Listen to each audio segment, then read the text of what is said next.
Dober dan in dobrodošli na novinarski konferenci po 184. seji vlade. Prva bo odločitev seje vlade predstavila ministrica za kulturo, doktorica Asta Vrečko. Izvolite.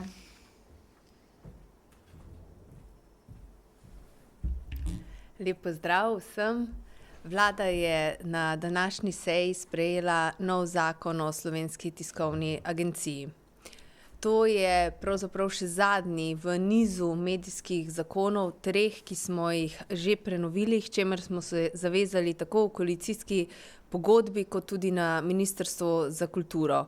Namreč medijska zakonodaja v celoti je bila stara, več kot 20 let, ni bila sinhronizirana z drugimi zakoni in konec koncev ni ustrezala pravzaprav nekako delu v današnjem svetu.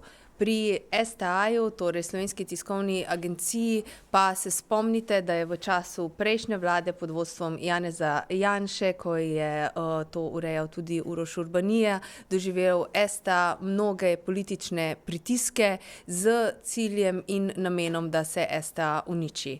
In zaradi tega smo v vladi pristopili konstruktivno k sprejetju novega zakona, ki bo STA nekako varoval pred možnimi političnimi pritiski, ji dal stabilno, predvidljivo delovno okolje in pa seveda krepil njeno neodvisnost.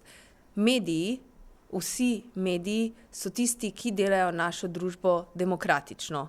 Mediji so tisti, ki uresničujejo tudi našo pravico o informiranju, o obveščenosti, hkrati pa z širitvijo resničnih, preverjenih in verodostojnih informacij krepijo tudi demokracijo in demokratično družbo.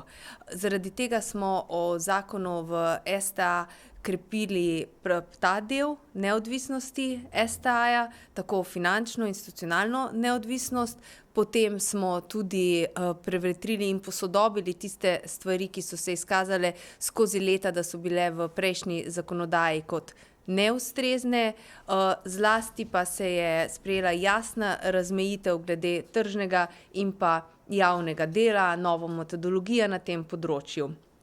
In s tem menim, da je STA za naprej v varnih rokah, da ne bo več možno na njo izvajati političnih pritiskov. Ta zakon pa ureja pravzaprav zakonitosti sodobnega medijskega trga in pa demokratične družbe. In seveda pri tem je naša vlada sledila tudi vsem evropskim usmeritvam in pa to, kar jim podobne zakone in pa agencije, ki jih imajo tudi v tujini. STA opravlja v Sloveniji izjemno pomembno delo in v današnjem svetu, ko se moramo zanesti na medije, da nam dajejo verodostojne, preverjene informacije, ko je poplava tudi lažnih novic, je prav, da imamo tudi zakonsko podlago, ki omogoča delavcem, zaposlenim in na STA-ju njihovo nemoteno delo brez političnih pritiskov, brez finančnega nelagodja oziroma da ne vejo stabilnosti, in zaradi tega smo danes tudi sprejeli ta zakon. In kot rečeno, gre za zadnjega v nizu prenove medijske zakonodaje, ki se je začela s prvo novelo RTV-ja, nadaljevala z zakonom o medijih, v Državnem zboru je že druga novela o RTV in sedaj tja gre tudi zakon o Slovenski tiskovni agenciji. Hvala lepa. Hvala. Vprašanja? Izvolite. TV Slovenija. Barbara Vidmar, TV Slovenija. Če lahko še malce podrobneje o samem zakonu. Ali vstaja v zakonu določilo o dolžini novic in zakaj je bil tak predlog sploh sprva vključen v zakon? Mogoče če najprej to?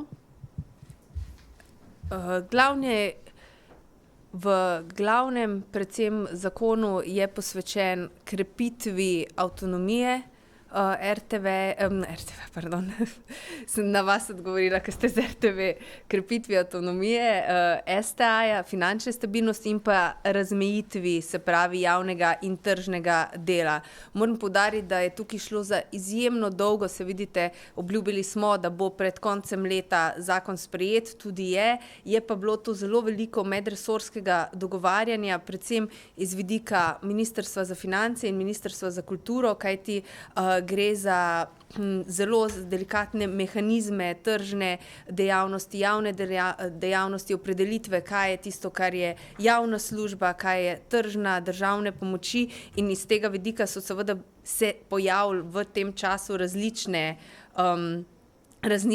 členi, ampak ta zakon, ki je pred nami, ki je bil danes sprejet, je soglasje vseh akterjev, torej STA-ja, finance in pa Ministrstva za kulturo, in iz tega vidika bi rekla, da je zelo dober, da odgovarja na vse tiste izzive, ki se jim je tudi STA posvetila in se mogla soočiti v zadnjem času. Ko omenjate javne in tržne dejavnosti, ali v zakonu ostaja določilo, da bo vlada potrjevala cenik storitev za naročnike, in če se vam to ne zdi na nek način poseg v avtonomijo dela STA-ja?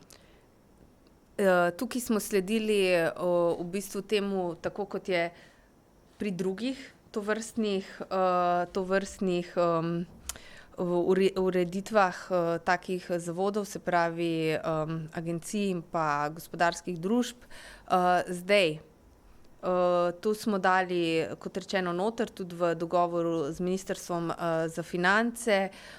Smo se veliko pogovarjali tudi z STA-jem, zdaj pri drugih je tovrstna ureditev, seveda zakon pa gre še v državni zbor. Smo pa nekatere druge pomisleke, ki bi lahko recimo tudi bili taki, da bi lahko bil občutek, da bi se vlada lahko, ker naša, mislim, da je večkrat znova in znova dokazala, da smo mi na strani medijev in neodvisnosti medija in da jih finančno in zakonsko krepimo, ampak da bi se izognili temu občutku ali pa česarkoli, tudi če gre analogijo z drugimi, recimo podobnimi družbami, smo jih umaknili, no.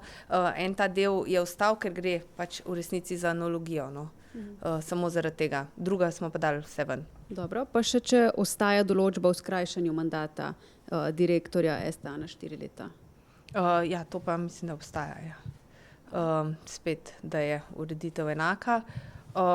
Mi smo, kot rečeno, tukaj res predvsem potrdili za vsakim zakonom že iz čisto začetka mandata, kjer se je umaknili iz RTV-ja, iz upravljanja in vodenja RTV-ja politiko. To smo nadaljevali pri krepitvi o zakonu o medijih, kjer smo dali tudi nove sheme, nove določbe za neodvisnost medijev, uredništev, novinarjev, dodatna sredstva, samo po medijskem zakonu 6 milijonov, zdaj je v RTV predlog zakona, kjer bo še dodatnih 12 milijonov za RTV. Tudi tu pri STA gremo na financiranje iz proračuna in s tem mislim, da so ti koraki za krepitev neodvisnosti medijev na splošno v Sloveniji zelo močni. Jih je naša vlada dokazala, tako finančno kot na podlagi zakonodaje.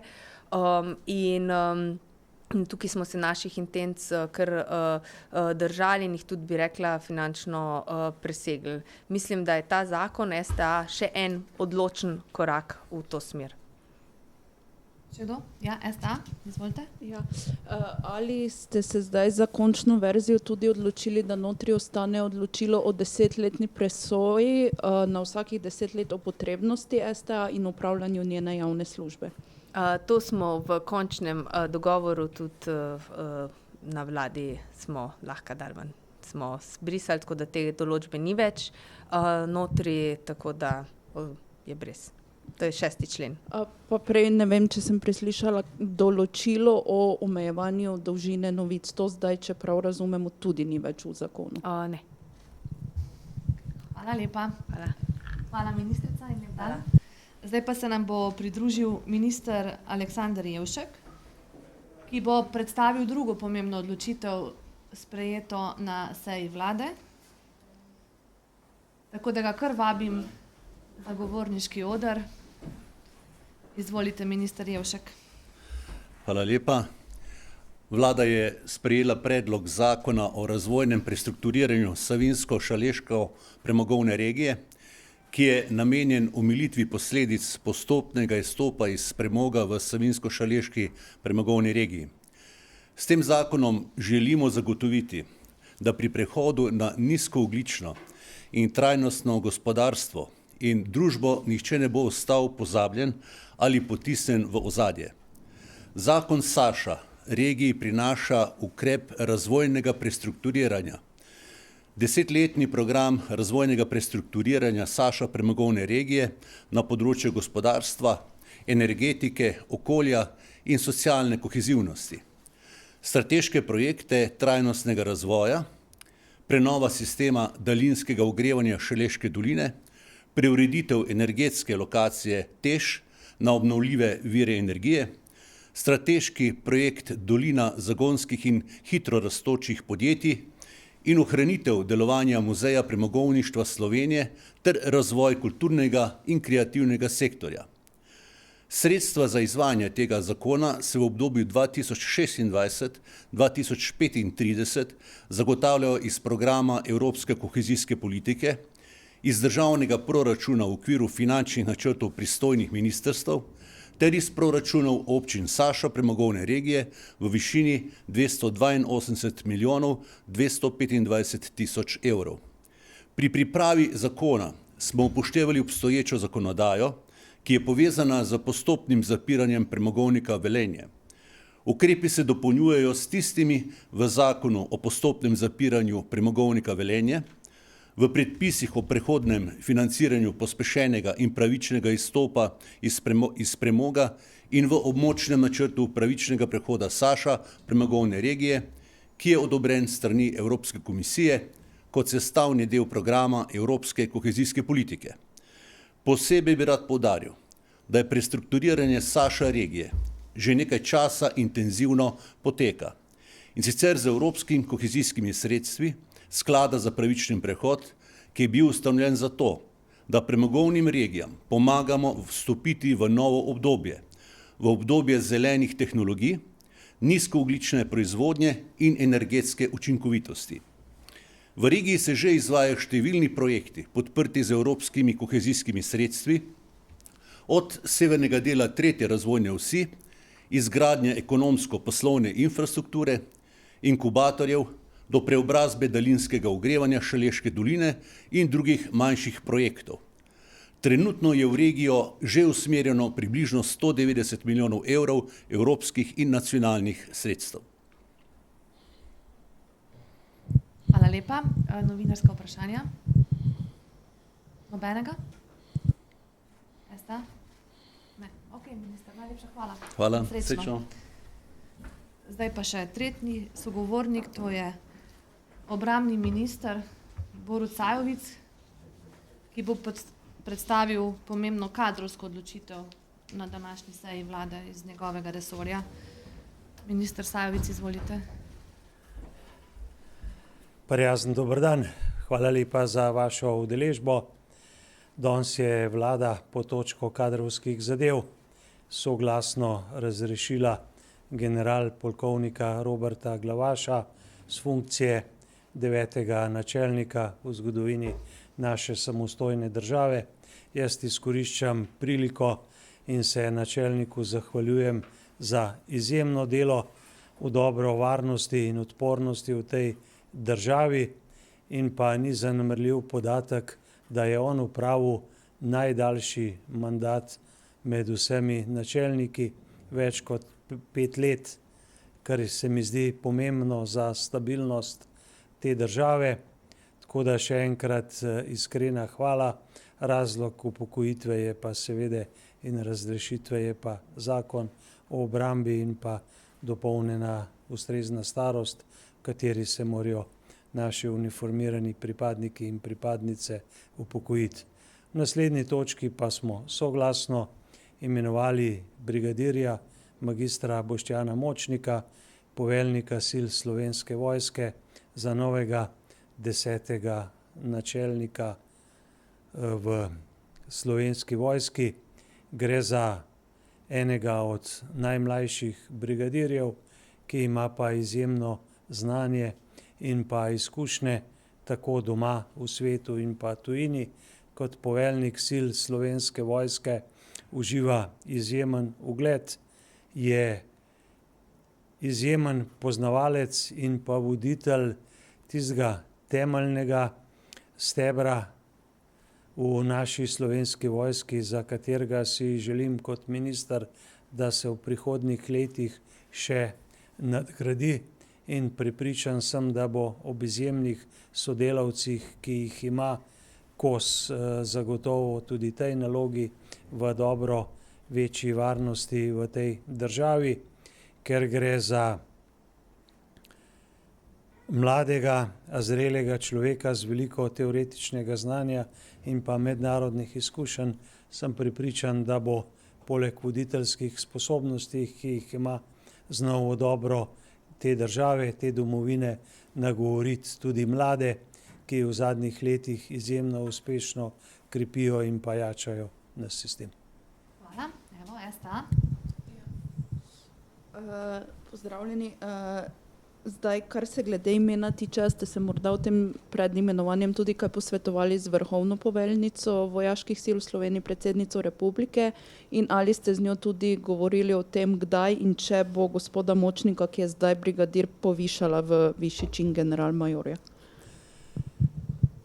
S predsednico sva redno na zvezi, imava korektne in pa odlične konstruktivne odnose v dobro te države. Posvetovala sva se večkrat, zadnjič tudi včeraj zvečer, bila usklajena, soglasna, in jaz pričakujem, da bomo po današnjem imenovanju, danes so tudi že prve protokolarne obveznosti pri predsednici, da bomo v ponedeljek oziroma v začetku naslednjega tedna, torej še v letošnjem letu, poslali tudi ustrezne pravne podlage oziroma prošnjo za generalski čin, in v nekaj tednih bo to, jaz sem prepričan, da rešeno. Morda še to kot obrambni minister, kaj zdaj pričakujete, da bodo prioritetne naloge, ki se jih bo gospod Močnik lotil na novi funkciji, kje vidite največje izzive, ki ga čakajo? Pohvalil sem delo dosedanjega načelnika, predvsem mirnost, preudarnost, povezovanje, tudi ustrezno naslavljanje javnosti. Slovenska vojska je v pomembnem koraku, zdaj že lahko rečemo, uspešne modernizacije in pa nadgradnje naše opreme, struktur. Imamo odlične podatke, ki se tičejo kadrov. Zadnji 2 leti sta prvič v zgodovini tisti, kjer več ljudi prihaja v naše vrste, kot se jih upokoji. Rast tudi na področju štipendij, imamo skoraj 695 štipendist in štipendistov, krepimo pogodbeno rezervo in pa seveda opremo in pa stvari, ki jih nabavljamo, kjer se opremljamo, je treba tudi implementirati, tako da bomo s tem uspešnim procesom nadaljevali.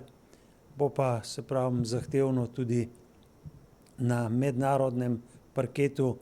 Razmere v svetu niso lahke, niso enostavne, in prepričan sem, da bo novi načelnik, magister brigadir Boštjan Močnik, kos izzivom povezovanja vojske z politiko in civilno družbo.